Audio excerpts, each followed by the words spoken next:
we are certainly fortunate here in the Springs being able to see America's mountains every day. But have you ever wondered why our mountain's name is Pikes Peak? Well, 11 News anchor Grace Kramer has more on the history of America's mountain. Have you ever heard of the story of this man who tried to make it to the summit, failed, but still managed to get his name on the mountain?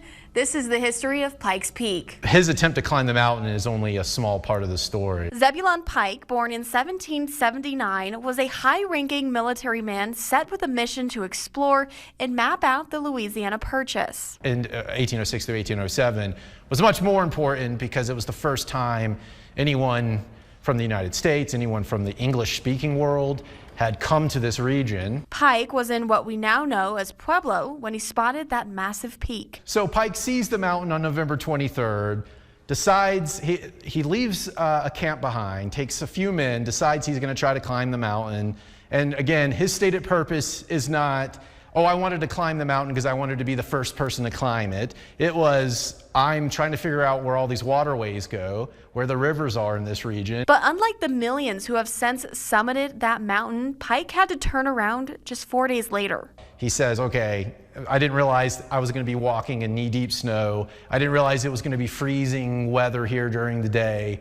I don't have the clothing or the equipment for this. And that was it. Pike died a few years later in 1813, having never made it to the top of the mountain.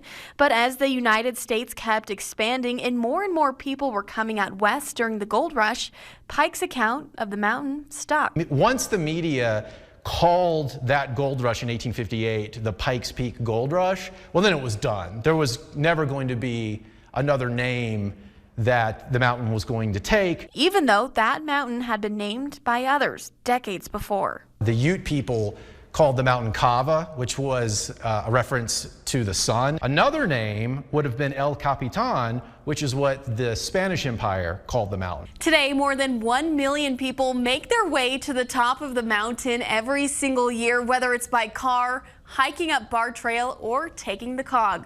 Reporting for KKTV 11 News, I'm Grace Kramer.